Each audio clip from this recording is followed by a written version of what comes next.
मोदी का मामला सरकार के गले का फांस बन गया है। सुषमा स्वराज के बाद वसुंधरा राजे का नाम आने से सरकार उलझ गई है। सरकार ने सुषमा स्वराज का तो पूरा साथ दिया, लेकिन वसुंधरा राजे के मामले में स्ट्रैटेजी साफ नहीं है। इनफैक्ट सरकार कोई भी बयान देने से बचाव कर रही है। तो ये बड़ा सवाल है कि क्या सरकार वसुंधरा राजे को बचाएगी, वहीं क्या सरकार की डैमेज कंट्रोल की कोशिशें कामयाब हो सकेंगी। इसी पर खास चर्चा के हमारे साथ जुड़ रहे हैं राजनीतिक विश्लेषकों का सबसे बेहतरीन panel. Nilanjan Mukhopadhyay, Neerja Chowdhury, governance now के संपादक अजय सिंह, राजनीतिक विश्लेषक मनीषा प्रियम और वरिष्ठ पत्रकार संजय कपूर। तो हर तरह का व्यू एनालिसिस आपको यहीं पर मिलेगा इस बहुत ही महत्वपूर्ण विषय से। नीरजा जी हमारे साथ मुंबई स्टूडियो में है, तो इसलिए आपसे मैं शुरू करूंगी। नीरजा जी, एक, क्या वसुंधरा बच जाएगी? दो, इस कंस्पिरेसी थ्योरी पर आपका क्या कहना है कि डाइवर्ट करने के लिए, सुषमा जी को बचाने के लिए वसुंधरा का नाम भी ऊपर आ रहा है? देखिए, अभी जो लग रहा है वसुंधरा राजे सिंधिया को बचाने की कोई खास कोशिश नहीं हुई है पार्टी द्वारा। हालांकि सुषमा स्वराज को लेके क्लोजिंग ऑफ रैंक्स हुआ है, सरकार की तरफ से भी, पार्टी की तरफ से भी और आरएसएस की तरफ से भी, और ऐसा लगता है वो बच गई हैं। फिलहाल तो ऐसा ही लग रहा है। लेकिन वसुंधरा राजे सिंधिया के खिलाफ जिस तरह के आरोप लगे हैं प्रोप्राइटी के हैं, और उनके बेटे के अकाउंट में जो पैसा ललित मोदी ने ट्रांसफर किया था, तो उस पे भी सवालिया चिन्ह लगे हुए हैं।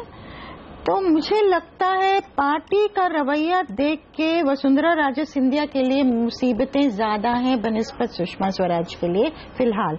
लेकिन जैसे कि कुछ लोग सवाल उठा रहे हैं, अगर वसुंधरा राजे सिंधिया को जाना पड़ा इस इश्यू पर, तो क्या सुषमा स्वराज बचेंगी? इस पर क्या कहना है आपका नीलांजन? क्या सरकार यहाँ पर दो अलग अलग मापदंड लेकर चल सकती है, या बीजेपी दो अलग अलग मापदंड ले सकती है, एक सुषमा स्वराज के लिए, एक वसुंधरा राजे पर, क्योंकि वो ह्यूमैनिटेरियन ग्राउंड वाला मामला है? किस तरह के सिचुएशन में लग रही है सरकार और बीजेपी आपको इस समय? देखिए, जो दोनों इश्यूज हैं वो वर्चुअली सिमिलर है, बस थोड़ा सा डिग्री का फर्क है। जहाँ वसुंधरा राजे के खिलाफ है, उनके खिलाफ डायरेक्ट आरोप है कि उसमें एक आर्थिक डायमेंशन है। उनके खिलाफ जो आरोप है, सुषमा स्वराज के खिलाफ जो आरोप है, उसमें ज्यादा की इम्प्रॉपर्टी और एक जिसको बोलते हैं कि कॉन्फ्लिक्ट ऑफ इंटरेस्ट की बात ज्यादा उभर के आती है। तो अगर लगता है जो नीरजा बोल रही कि लगता है कि जिस तरह से इंडिकेशन आ रही कि पार्टी और संघ की तरफ से कोई कोशिश नहीं है वसुंधरा राजे को बचाने की, तो अगर एक जाता है तो मुझे नहीं लगता है कि दूसरा बच पाएगा।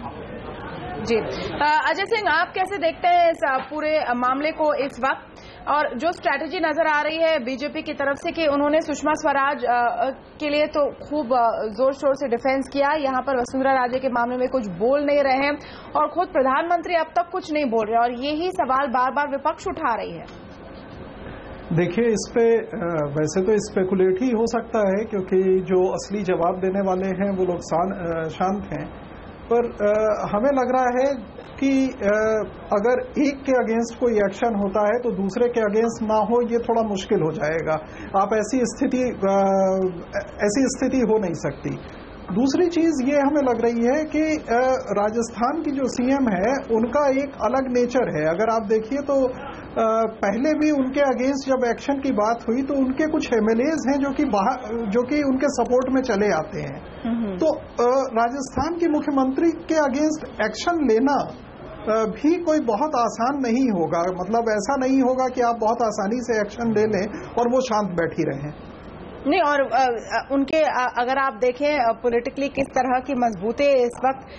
मनीषा प्रियम 200 में से 163 सीट ले आई हैं। वो सारा जो चुनाव था राजस्थान का, वो वसुंधरा राजे के दम पर लड़ा गया था, वो उसके फोर्थ फ्रंट पर थी।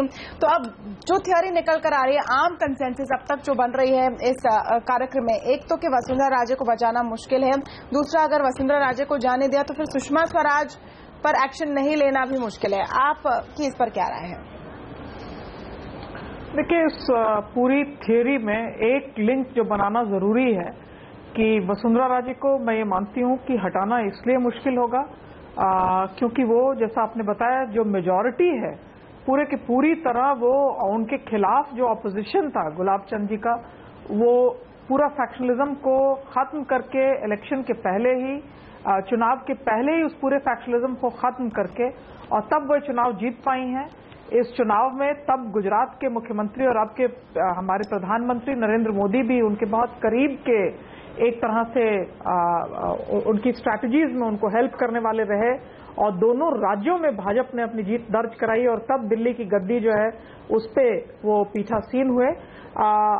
तो कहीं ना कहीं पॉलिटिकली भी क्या एक राज्य का मुख्यमंत्री जो अब प्रधानमंत्री है वो एक और राज्य के मुख्यमंत्री को हटा सकता है?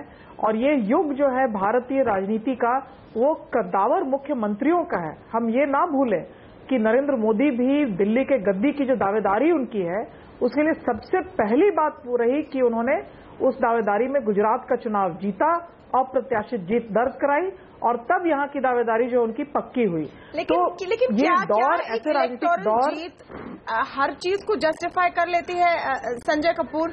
क्योंकि अब अगर मैं एक लाइन यहाँ और हल्का सा जोड़ना चाहूंगी। मेरे हिसाब से जिस चीज के लिए वो रुकना चाहेंगे वो ये है कि दुष्यंत जी के इस जांच पड़ताल जो वो करेंगे उसमें अगर कहीं कोई स्ट्रिक्ट रॉन्ग डूइंग का आता है कोई मामला तब ये एक्शन लिया जा सकता है।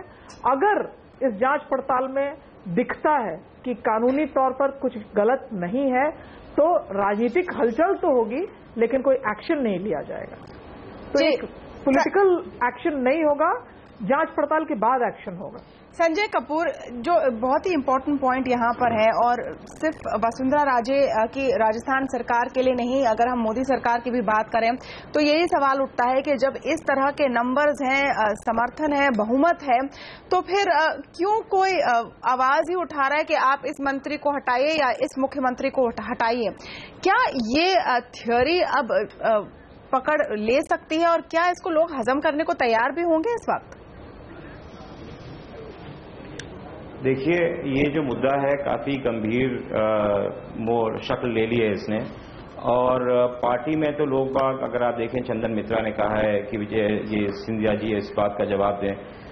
अगर ये स्कैंडल बाहर भी नहीं आता तो तब भी सबको इस बात का एहसास था कि ललित मोदी की जो पूरी तरक्की हुई पिछले 10-12 सालों में वो सिंधिया जी की प्रॉक्सिमिटी के साथ हुई। मुझे याद पड़ता है ये मुख्यमंत्री की पिछली बार ललित मोदी जी को तमाम जमीनें मिली, उनके बिजनेस में इजाफा हुआ। तो अब जो तमाम चीजें आ रही हैं कोई इस बात से आश्चर्य नहीं होता।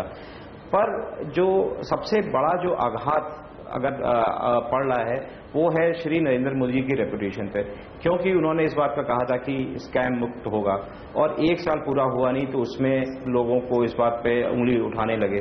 तब मुद्दा यह है कि किस तरीके से इस पूरे जंजाल से निकलेंगे और ये आसान नहीं होगा, क्योंकि अगर सुषमा स्वराज जी इसमें इन्वॉल्व हैं या आपकी सिंधिया जी इन्वॉल्व है। आप राजे तो नहीं कहना चाह रहे हैं? और भी कई सारे लोगों के नहीं। आप वसुंधरा राजे तो नहीं कहना चाह रहे हैं? आप सिंधिया कह रहे हैं काफी समय से, आप राजे तो नहीं कहना चाह रहे हैं? हाँ, वसुंधरा राजे माफ करिएगा, वसुंधरा राजे।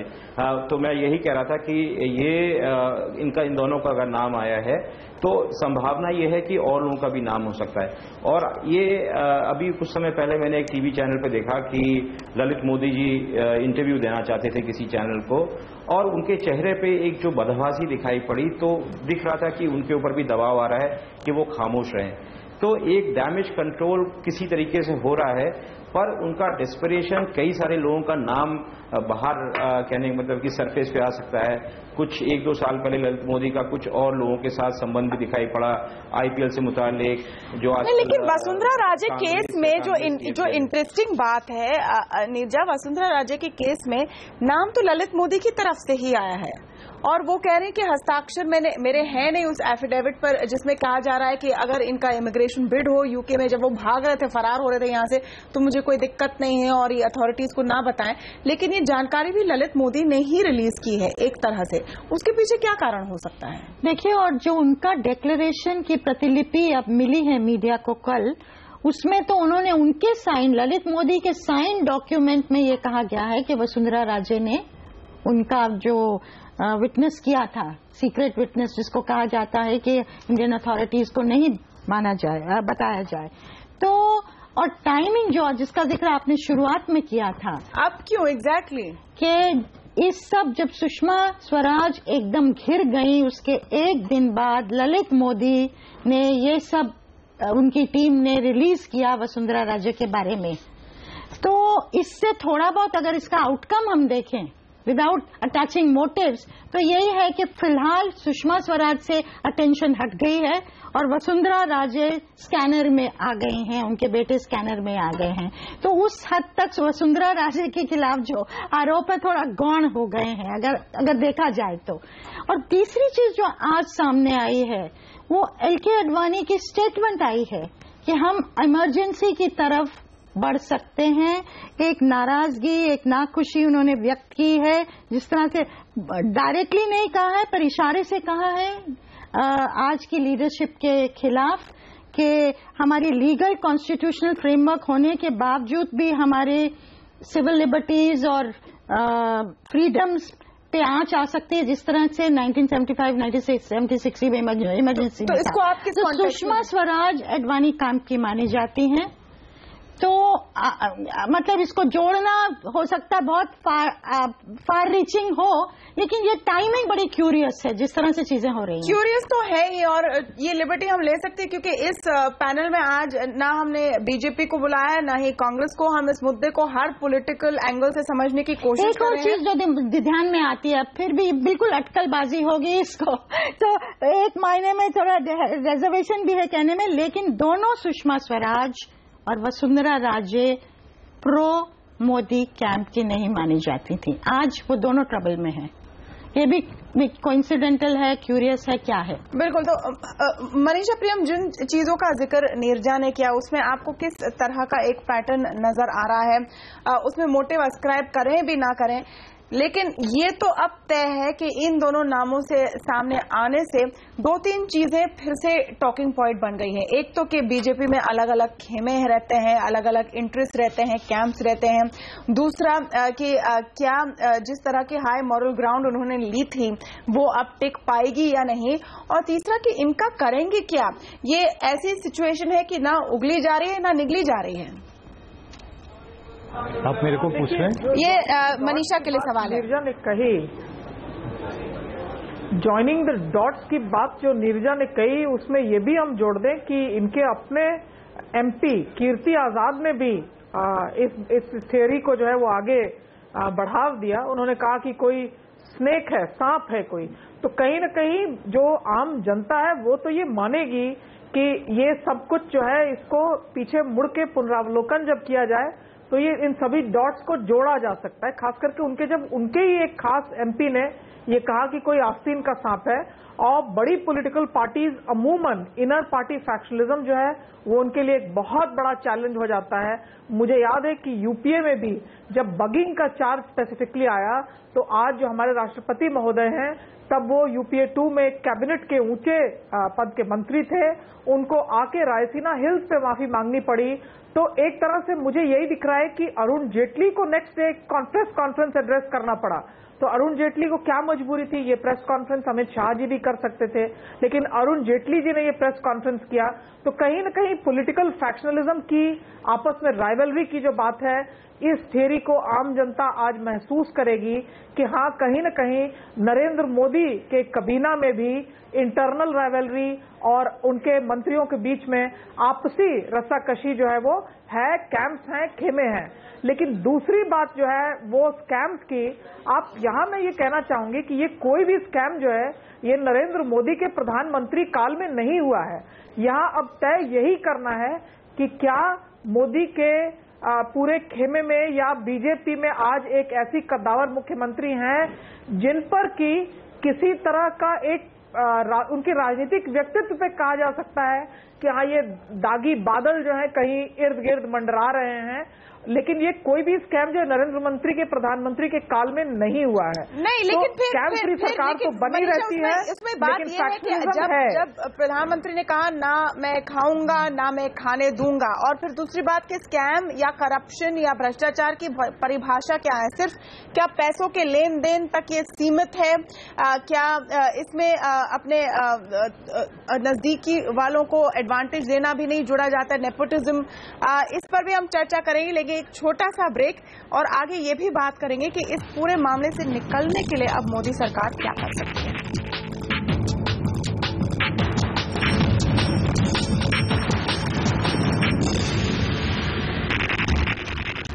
तो एक साल पूरे होने के ठीक बाद मोदी सरकार ने कई बार लगातार कहा कि देखिए, एक साल में हम पर एक उंगली भी नहीं उठी, ना कोई भ्रष्टाचार, ना कोई स्कैम, कोई छींटे नहीं पड़े।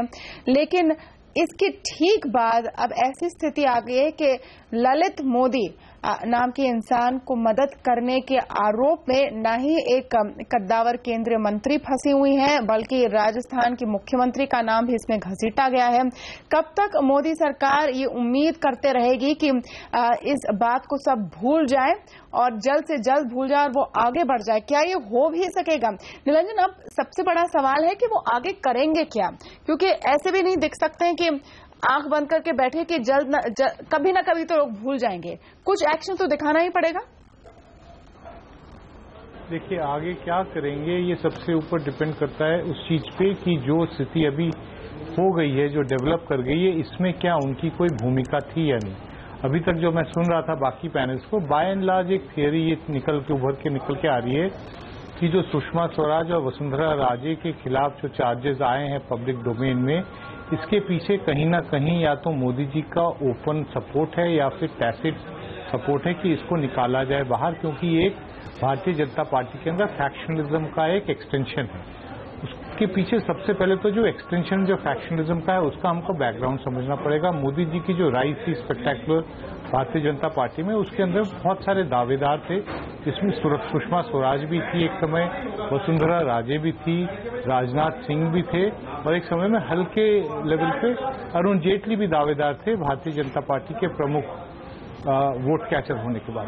जब चुन के आए, प्रधानमंत्री के उम्मीदवार बन गए और प्रधानमंत्री भी बन गए, तो आपको याद होगा कि सबसे पहले एक बहुत ही शूड मैकेनिज्म करके टेक्निक से राजनाथ सिंह को थोड़ा सा डैमेज किया गया था। खबर अखबारों में लीक हो गई थी, उनके बेटे के बारे में कुछ एक खबर लीक हुई थी, तो ये माना गया था कि राजनाथ सिंह जी को साइडलाइन किया गया। उसके बाद जो मेजर जो चैलेंजेस कभी आगे चल के अगर कोई जनरली संघ के अंदर सवाल उठता है कि मोदी जी के अलावा किसी और ऑप्शंस को एक्सप्लोर किए जाएं, तो उसमें सुषमा जी का नाम निकल के आता था। ये जो कंस्पिरेसी थ्योरी है निरंजन जी, ये हर जगह है, इसलिए इसके बारे में हम खुलकर बात भी कर रहे हैं। लेकिन इसको लेकर एक जो बहुत ही बेसिक लॉजिकल सवाल मेरे दिमाग में है, अजय सिंह जी, अगर ऐसी स्थिति होती भी कि यहाँ पर जो भी सो कॉल्ड फ्यूचर कंपेटिटर्स हो सकते हैं उनको सब ठिकाने लगाना है, तो अपनी सरकार की ही छवि खराब करके ऐसा क्यों कोई करेगा? It's like cutting your nose to spite your face. हमें लगता है कि अक्सर हम लोग जो अखबार में होते हैं वो कहीं कहीं डॉट्स ज्यादा देख लेते हैं जहां होते भी नहीं हैं। तो जैसे अभी आडवाणी जी के इंटरव्यू की बात हो रही थी, तो मैं बाय चांस आज सुबह उनसे भेंट हुई मेरी और मैंने पूछा कि ये क्या था, तो उन्होंने बताया कि नहीं, ये इंटरव्यू बहुत पहले फिक्स हो चुका था और ये सिर्फ एक सर्टेन स्पेसिफिक सब्जेक्ट पे था, आपातकाल पे था और हम उसी पे बोल रहे थे, हम किसी और चीज पे नहीं बोल रहे थे। तो खैर ये उनका एक्सप्लेनेशन था। हमारा ये कहना है कि मोदी जिस तरह से सरकार में आए थे उसमें नंबर 1 और नंबर 20 का गैप था, यानी 1 के बाद 20 था, उसके पीछे कोई नहीं था। तो उसमें कोई नंबर 2 उनके हो जाएगा और कोई ऑप्शन देखा जाएगा, हमें इस बात पे विश्वास नहीं होता जी। यहाँ इस बीच संजय कपूर, अब सवाल है कि सरकार करेगी क्या? अब ऐसी खबरें आ रही हैं कि जो ललित मोदी के पासपोर्ट पर रोक हटाने का फैसला था हाई कोर्ट का, उसको चैलेंज किया जाएगा, शायद वित्त मंत्रालय की तरफ से या इन्फोर्समेंट डायरेक्टोरेट की तरफ से ही ये चैलेंज होगा। किस तरह से अब सरकार कोशिशें करेंगी दिखाने के लिए कि जी हाँ कोई एक्शन हो रहा है, और कम से कम मिनिमल एक्शन इनको क्या दिखाना पड़ेगा? देखिए, इस पूरी रणनीति में थोड़ा बहुत कॉन्ट्रडिक्शन दिखाई पड़ेगा, क्योंकि ललित मोदी ने एक नैरेटिव तैयार किया गया कि मुझे या मोदी साहब को, ललित मोदी जी को यूपीए सरकार ने प्रताड़ित किया गया, पी चिदम्बरम ने उसका बदला लिया शशि थरूर के खिलाफ जो भी कुछ हादसा हुआ था। तो जो उस तरीके का नैरेटिव तैयार करा गया है कि जब एनडीए की सरकार आई तो जिस लोगों के साथ गलत जुल्म हुआ उसको करेक्ट करने की, अगर इस बात को ये सरकार, एनडीए सरकार उससे इत्तेफाक करती है तो वो मेरे ख्याल से कुछ समय में इसको दबाने की कोशिश करेंगे। पर अगर आप इनका ट्रैक रिकॉर्ड देखें, गुजरात में किस तरीके से इन्होंने मंत्रियों के साथ और अपनी रेपुटेशन के बारे में करा है, तो मुझे लगता है कि वो कुछ हद तक ये वसुंधरा जी के खिलाफ जो थोड़ा बहुत प्रेशर है वो बनाए रखेंगे। ललित मोदी के खिलाफ जितने केसेस हैं उसको और मेरे ख्याल से गति आएगी, क्योंकि उनको अपनी रेपुटेशन बचानी है as a scam buster, as a scam fighter, या भ्रष्टाचार के खिलाफ जो पूरा उन्होंने एक अपनी इमेज पर्सोना बना रखा था। तो यहाँ पे दो अलग अलग लेवल पे उनको काम करना पड़ेगा, क्योंकि अगर आप देखें जिस तरीके से गुजरात के जितने भी अक्यूज थे गुजरात दंगों के, उनको तमाम लोगों को राहत पहुंची है इनके सत्ता में आने के तहत। उसी तरीके की जो समस्याएं अगर ललित मोदी को मिल रही थी तो उन्होंने पूरा जो बर्डन अगर वो किसी भी लेवल पर थ्योरी थी मनीषा, मेरे ख्याल से उसका अब फिलहाल तो दी एंड हो गया है। वो जो एक थ्योरी थी कि ललित मोदी, एनडीए सरकार आ गई है तो ललित मोदी वापस भारत आ जाएंगे, करंट सिनेरियो में वो तो ऑप्शन खत्म हो चुका है। नहीं, डेफिनेटली ललित मोदी ने तो एक तरह से आप देखिए ये डॉक्यूमेंट्स जो हैं वो रिलीज किए गए हैं और उनका पूरा का पूरा ये मंशा ललित मोदी और उनकी टीम का था कि ये डॉक्यूमेंट्स रिलीज करके और वसुंधरा राजे को खास करके उनके मुंह पे कीचड़ उछाला जाए। तो कहीं न कहीं एक कोल्यूजन था और पूरी की पूरी भाजपा सरकार जो है इस कोल्यूजन को देखते हुए ललित मोदी जैसे इंग्लैंड में बैठ के उन्होंने इंटरव्यूज दिए हैं या डॉक्यूमेंट्स रिलीज किए हैं, तो उनके ऊपर जो कानूनी कार्रवाई है वो सख्ती से की जाएगी आने वाले दिनों में। और मैं ये मानती हूं कि फिलहाल ना स्वराज ना ही जब तक कि पूरी छानबीन नहीं हो जाती दुष्यंत के मामले पे, तब तक वसुंधरा राजे हम कोई एक्शन नहीं देखेंगे। जो एक्शन हम त्वरित गति से देखने वाले हैं वो ललित मोदी पे है। ये सरकार इसको कानूनी रूप से एक लीगल कंक्लूजन पे ले जाएगी कि क्या ललित मोदी उन पे जो चार्जेस हैं वो सही है या नहीं है, और ये पूरा मामला वो भारत में आना और ये वो भारत में जो एक तरह से वो भागे हुए कहते हुए कि मुझे प्रोसिक्यूट किया जा रहा है, तो इसको कहीं न कहीं कंक्लूड किया जाएगा ताकि सरकार के ऊपर जो एक कटार है वो बीसीसीआई की अंदरूनी लड़ाई से नरेंद्र मोदी की गद्दी डगमगाने लगे, इस बात को तुरंत ही बंद करने का काम किया जाए। अंत में अनीजा, थोड़ा ही समय बचा है, जो एक बड़ा सवाल है कि प्रधानमंत्री इस पर बोल क्यों नहीं रहे हैं। अब जब मानसून सत्र भी शुरू होगा या कहीं ना कहीं वो भी प्रेशर बनेगा कि वो आकर कुछ तो बोले। देखिए, हो सकता है वो बोले। अभी तक अमित शाह बोले हैं, अरुण जेटली बोले हैं, राजनाथ सिंह बोले हैं, तो उनके दिग्गज नेता बोले हैं। तो हो सकता है जब प्रेशर बढ़ेगा नरेंद्र मोदी भी बोले मानसून सत्र में। मानसून सत्र तक ये चलेगा, क्योंकि पहले लग रहा था शायद ढीला पड़ जाएगा, क्योंकि रीजनल स्टार्टअप्स ने कहा कि ये हमारे लिए मुद्दा नहीं है। मुलायम सिंह यादव, ममता बनर्जी ने भी ऐसा कहा। तो क्या कांग्रेस अलग थलग हो जाएगी, वो भी नहीं चाहेंगे ऑपोजिशन वाले। तो लेकिन अब वसुंधरा राजे का मामला जो सामने आ गया, इसमें से आज 2-3 चीजें निकल के आ रही हैं। वसुंधरा राजे अपने से आसानी से इस्तीफा नहीं देने वाली हैं।